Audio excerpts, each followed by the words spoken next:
Encore plus stupéfiant, les photons savent d'avance quel détecteur ils vont frapper. Comment le savons-nous? De la façon dont un des jumeaux se comporte au détecteur 0. Puisque le chemin au détecteur 0 est le plus court, un des deux photons séparés frappe d'abord ici, avant que son jumeau n'arrive à un autre détecteur. Et ce qui est enregistré au détecteur 0 est toujours bien corrélé avec là où son jumeau aboutit. Ainsi, pour un photon qui frappera le détecteur 3 ou 4, le détecteur 0 montre toujours un agrégat, et pour un jumeau qui aboutira au détecteur 1 ou 2, le détecteur 0 présente un patron d'interférence. Est-ce que les particules prédisent le futur, ou est-ce que l'espace-temps est une fabrication virtuelle, où tous les temps possibles sont accessibles en même temps par la source de la simulation? La physique moderne a finalement choisi Platon. Les plus petits éléments de matière sont en fait non pas des objets physiques dans le sens normal du mot, mais des formes potentielles dans le sens de Platon, des idées abstraites qui ne peuvent être décrites que par le langage des mathématiques. L'espace et le temps sont aussi des concepts, pas des propriétés absolues de la nature. La science a décidé que le matérialisme n'est pas une représentation valide du monde. La plupart des physiciens acceptent maintenant que les particules n'existent pas comme objets en l'absence d'observation, mais existent alors seulement en tant qu'ondes, qui se transforment en particules quand elles sont observées. Ces ondes n'ont rien de tangible comme des vagues dans l'océan ou même des ondes radio, elles représentent seulement la probabilité de l'endroit où apparaîtront les particules si elles sont observées. Particles are probability distributions, not little hard things, but when you measure them, like measure which slit they go through, you get a particle.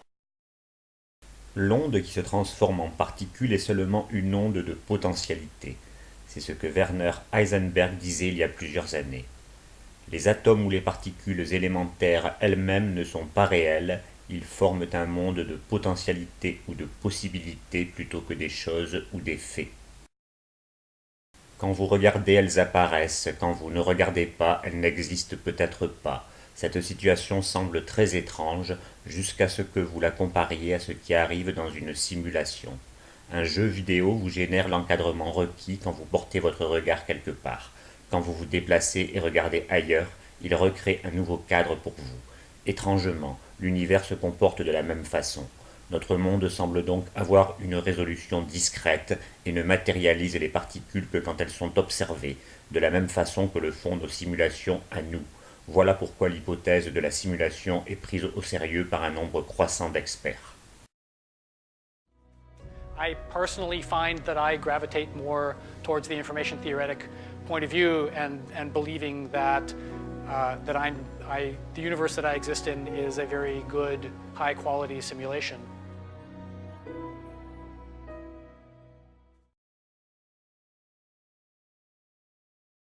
Des gens essaient de sauver la réalité objective et le matérialisme en affirmant que les règles du domaine quantique n'ont pas d'effet sur le domaine macro de notre expérience quotidienne. Cette idée s'appelle le macro-réalisme. Les scientifiques Leggett et Garg ont proposé une idée similaire au théorème de Bell sous la forme d'une inégalité pour tester s'il y a une limite aux effets quantiques.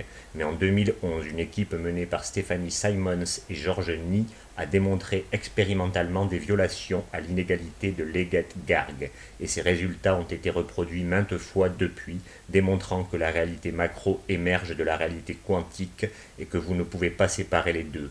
Toute la réalité émerge de la même source et opère selon les mêmes règles partout. L'expérience de la double fente a été confirmée avec de plus gros objets, comme des atomes, des molécules et même des buckyballs, ces structures sphériques faites de 60 atomes de carbone, et des scientifiques préparent présentement des expériences avec des petites protéines et des virus. L'intrication non locale a été démontrée entre des paires de petits diamants, des morceaux d'aluminium assez gros pour être vus à l'œil nu. Un petit objet de métal a été placé dans un état de superposition non locale. En date de février 2015, le macroréalisme a échoué à tous les tests expérimentaux essayés. L'existence d'effets quantiques au niveau macro est ce qui permet à l'informatique quantique d'exister, et l'informatique quantique existe tous les jours pour le docteur Seth Lloyd dans son Qubit Lab au MIT. L'idée de pouvoir empêcher le recul du matérialisme en affirmant que le monde macro est distinct du monde quantique ne tient pas la route. Toute la réalité émerge du même endroit. Alors, le domaine quantique est-il différent? No, no different. Only different in your mind. You must unlearn what you have learned. Ok, bon, la science nous dit que nous vivons peut-être dans une simulation. Mais qu'est-ce que ça veut dire? Est-ce que je suis conservé dans un de ces contenants dégoûtants comme dans Matrix? Mon cerveau est-il en ce moment dans un pot quelque part relié par des fils? Quelqu'un d'autre contrôle-t-il mes pensées, mes émotions, mes rêves? Pourquoi est-ce que tout ça est si mystérieux et si difficile à comprendre? Un créateur ne voudrait-il pas que je sache ce qui se passe? Le créateur a-t-il peur de révéler ses vraies intentions?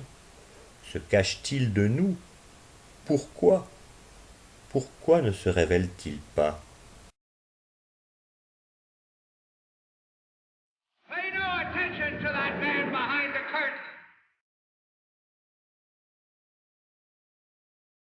Et si une partie de notre subconscient était encore branchée à la conscience supérieure qui a programmé cette réalité virtuelle? Après tout, nous savons que notre subconscient peut créer des expériences physiques pour nous quand nous dormons. Now, in a dream, our mind continuously does this. We create and perceive our world simultaneously, and our mind does this so well that we don't even know what's happening.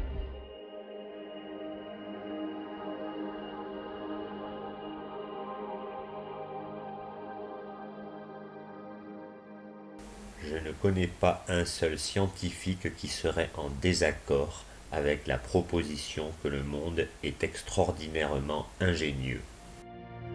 Not just mathematical, not just beautiful, not just elegant, but the manifestation of something truly extraordinary.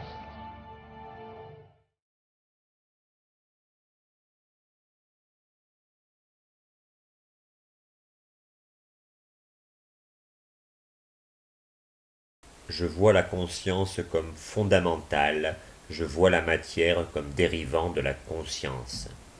Max Planck. Tout ce qu'on appelle réel est fait de choses qui ne peuvent être vues comme réelles. Niels Bohr. Albert Einstein était parmi les plus intelligents de tous ceux qui ont vécu. En une seule année, il a produit 4 des plus grands importants articles de l'histoire de la physique et a introduit des changements profonds qui ont permis des technologies comme les lasers ou le GPS. À la fin de sa vie, après avoir passé 28 ans à chercher une théorie du champ unifié bâtie sur le matérialisme, Einstein a semblé changer d'idée sur la nature fondamentale de l'univers. Je dois confesser que je n'ai pas été capable de trouver une explication pour le caractère atomique de la nature. On doit pouvoir trouver un moyen d'éviter totalement le continuum espace-temps, bien que je n'ai pas la moindre idée de la sorte de concept élémentaire qui pourrait être utilisé dans une telle théorie. La distinction entre le passé, le présent et le futur n'est qu'une illusion, aussi tenace qu'elle puisse être.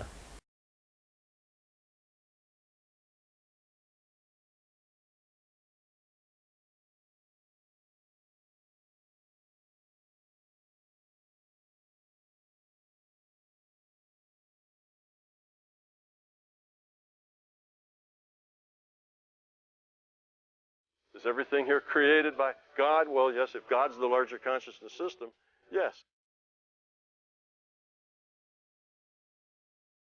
Si nous pouvons nous entendre sur quelque chose, c'est que la science vise la découverte. That's good. You've taken your first step into a larger world.